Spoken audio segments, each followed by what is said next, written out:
Hello दोस्तों, आज 16 जून की डेट है। 17 June and 18 June is the key date for stock market, क्योंकि दो इम्पोर्टेंट अनाउंसमेंट आने वाले हैं कोर्ट्स से। सुप्रीम कोर्ट की ओर से दो डिसीजन का अनाउंसमेंट होगा। उसमें 17 जून को इंटरेस्ट वेवर का एक डिसीजन आएगा और नेक्स्ट होगा 18 जून को टेलीकॉम एजीआर केस का। तो हम उसके बारे में आज देख लेते हैं कौन कौन से स्टॉक्स पे इफेक्ट होने वाली है और उसका आउटकम क्या रहेगा, उसके बारे में हम आज डिटेल में देखने वाले हैं। तो आप मेरी चैनल में नए हो तो please subscribe my channel and share video with your friends. Let's start the video. पहले हम देख लेते हैं मोराटोरियम का मतलब क्या होता है। It's an period refer to the period of time during which you do not have to pay an EMI on the loan taken. This period is also known as a EMI holidays. Installment कोई भी loan का पे नहीं करना पड़ता है। वो दिनों पे हम मतलब हॉलीडे जैसा छुट्टी मना सकते हैं। Such breaks are offered to help individual facing temporary financial difficulty to plan their finances better. अभी कोविड-19 का पेंडेमिक इश्यू की वजह से बैंक ने पहले 3 महीने के लिए ये लोन का मोराटोरियम इश्यू किया था, बाद में वो अगेन 3 मंथ्स के लिए एक्सटेंड कर दिया है। तो उसके बारे में हम देखते हैं। तो अभी के लिए अगस्त 31, 2020 तक ये मोराटोरियम ऑफ द लोन चलेगा। उसके बाद अगेन ईएमआई स्टार्ट हो जाएगी। किसी इंडिविजुअल को वॉलंटरी ईएमआई पे नहीं करना है तो वो ऑप्शन ले सकते थे। तो आप यहाँ देख सकते हो कि आरबीआई का जो एक्सटेंशन था वो अभी 6 मंथ के लिए, मतलब 3 मंथ्स पहले और 3 मंथ्स बाद में होके अगस्त 31 तक। अभी देखते हैं कि लोन मोराटोरियम इंटरेस्ट वेवर का सुप्रीम कोर्ट की हियरिंग कल यानी 17 मई को होने वाली है।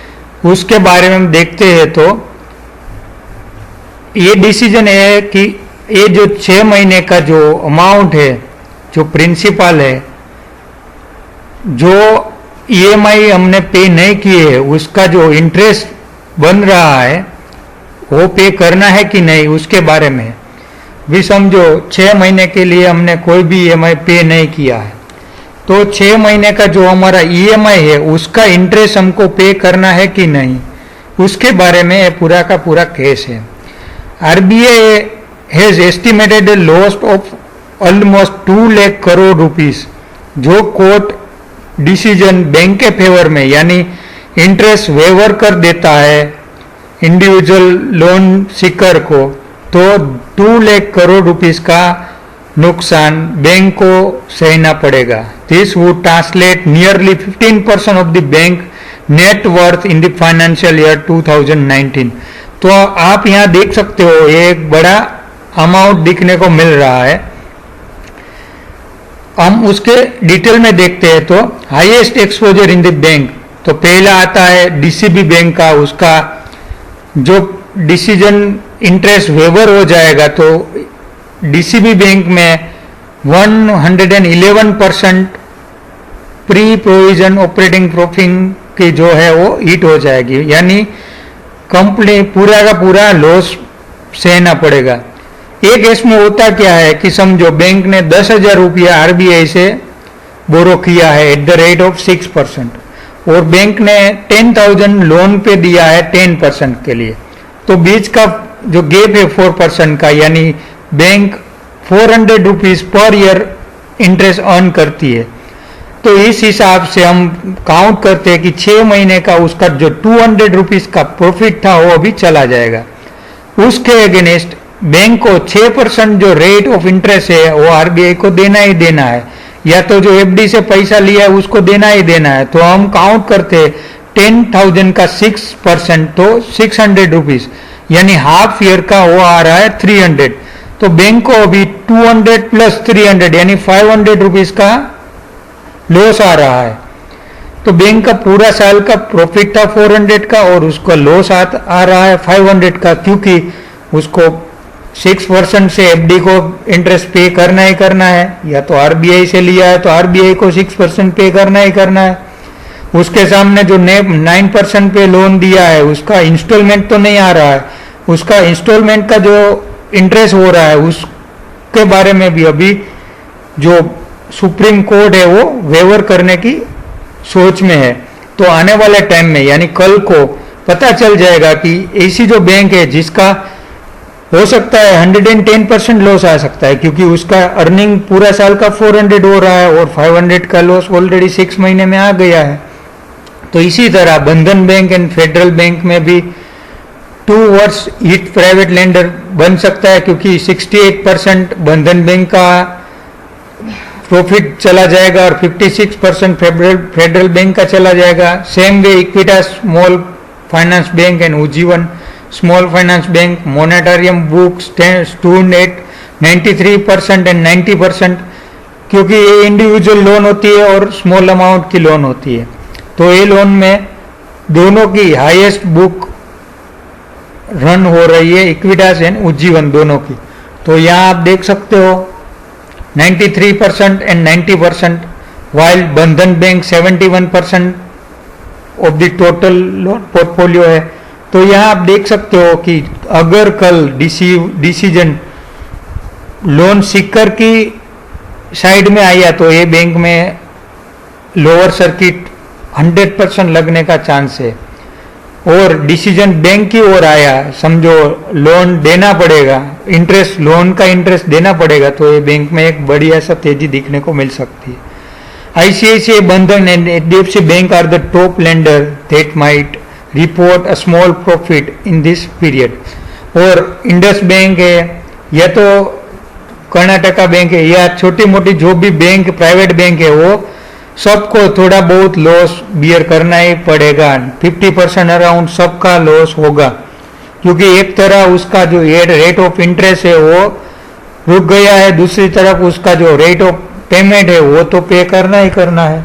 तो इसी तरह उसका जो हम रेंज उसका बोलते हैं कि उसका जो 2 या 3% का जो स्लैब है बीच का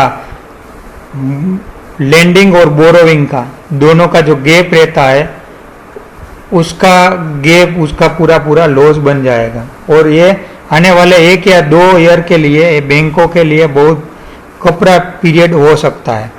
तो what could be the outcome, मतलब समझो कल जाके इंटरेस्ट वेवर हो जाता है तो bank will fall because of the difference between rate of borrowing and rate of lending.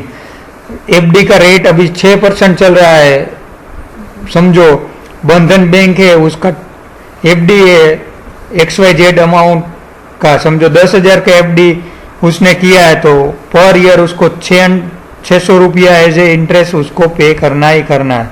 सामने उसने 10% पे लोन दिया है तो उसकी इनकम 1000 की होगी, पर ये 6 महीने के लिए उसकी इनकम नील हो गई, क्योंकि रेट ऑफ इंटरेस्ट और जो इंटरेस्ट है वो अभी लोन का इंस्टॉलमेंट ही पेमेंट होना स्टॉप हो गया है due to the RBI moratorium.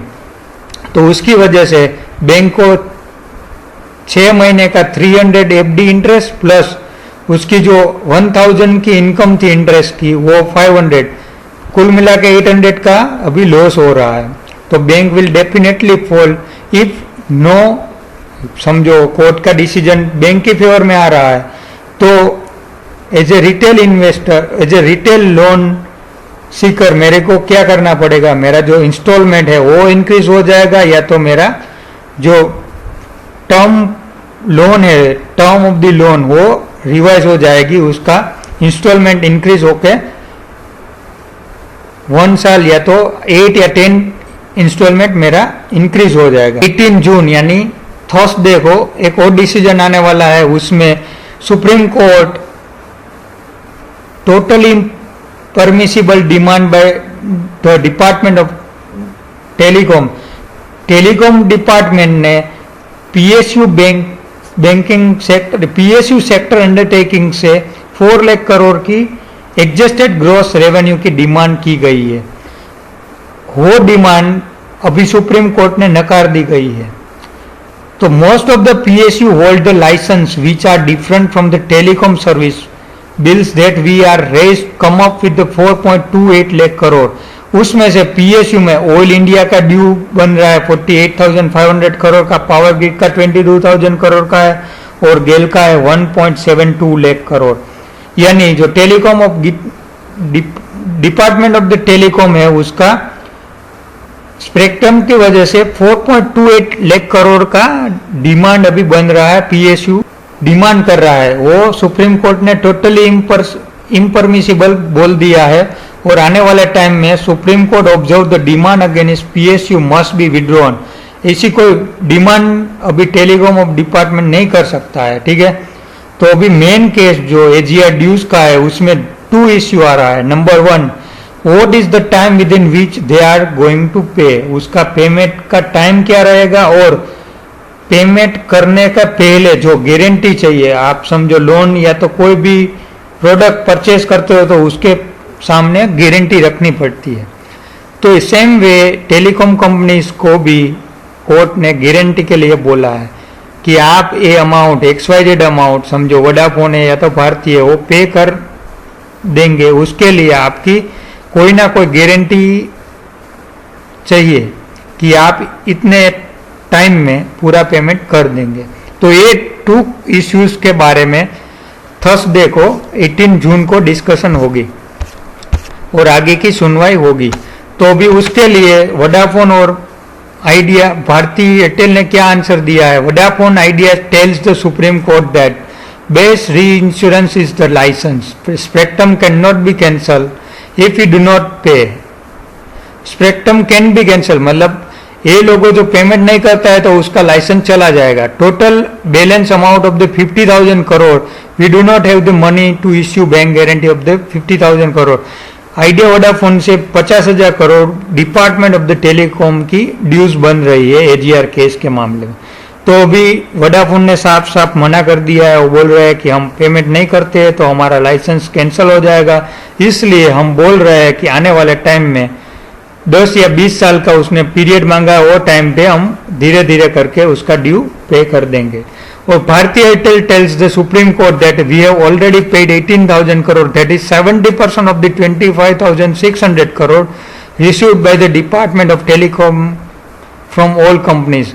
यानी भारती एयरटेल ने 70% ऑलरेडी पेमेंट कर दिया है, उसके पास करीबन 35,000 करोड़ की रिजर्व भी पड़ी हुई है, तो उसको गारंटी देने में कोई दिक्कत नहीं आ सकती है। Biggest reinsurance is that our licence can be cancelled if you do not pay over the agreed period time. समझो कोर्ट कल जाके डिसीजन लेता है कि आने वाले 5 साल में दोनों कंपनी वोडाफोन और भारती एयरटेल को एक अमाउंट पे करनी है, तो ये जो कंपनी पे नहीं करती है तो उसका लाइसेंस कैंसिल हो जाएगा, उसका एक डर है। तो इसलिए वो बोल रहे हैं कि वो हमारे लिए गारंटी से भी ज्यादा एक गारंटी बन रही है। तो अभी हमारे पास गारंटी के लिए हमारा लाइसेंस ही है।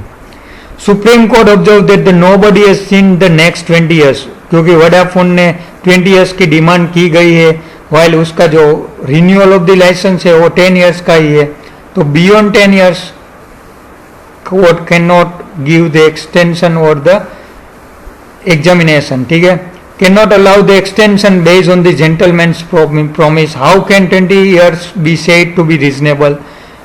तो इस हिसाब से हम बोल सकते हैं कि 20 साल एक लंबा पीरियड हो जाता है, इसके लिए कोर्ट ने कोई और तरीका ढूंढने को लिए बोला है और गारंटी के बारे में डिमांड की गई है। तो आने वाले 18 तारीख को ये 2 कंपनी से हमको आइडिया और भारती एयरटेल में से आगे का प्रोसीडिंग पता चलेगा। समझो आइडिया बैंक गारंटी में फेल होता है तो कोर्ट उसका कोई ना कोई बीच का रास्ता ही डिसाइड करेगा। और भारती एयरटेल के मामले में 18,000 ऑलरेडी पेमेंट हो गई है, 20,400 करोड़ की टोटल पेमेंट है, तो 7,400 crore is the not a big amount for the Bharti Airtel, क्योंकि उसके पास 35,000 करोड़ प्लस की रिजर्व पड़ी हुई है, तो वो आराम से उसकी गारंटी भी दे सकते हैं। तो आने वाले टाइम में आइडिया के लिए एक ये डिसीजन गेम चेंजर बन सकता है। समझो आइडिया को एक्सटेंशन मिल जाता है 10 या 20 साल का पार्ट में पेमेंट करने का, तो उसके लिए एक बोनांजा हो जाएगा और आइडिया के प्राइस में एक बढ़िया सा मूवमेंट दिखने को मिल सकती है। यानी कुल मिला के आप समझो कि डिपार्टमेंट ऑफ टेलीकॉम के फेवर में डिसीजन जाता है और इंस्टेंटली पेमेंट करने को सुप्रीम कोर्ट बोलता है, तो आइडिया में 30-40% की गिरावट भी देखने को मिल सकती है। तो आने वाले टाइम में हमारी नज़र कोर्ट का डिसीजन पे रहेगी।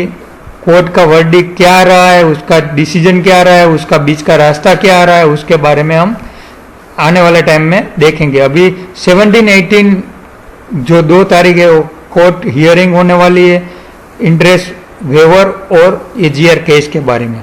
तो बस आज के वीडियो में बस इतना ही। आपको ये वीडियो अच्छा लगा होगा ऐसी उम्मीद करता हूँ और इसी के साथ हम आज का वीडियो ही समाप्त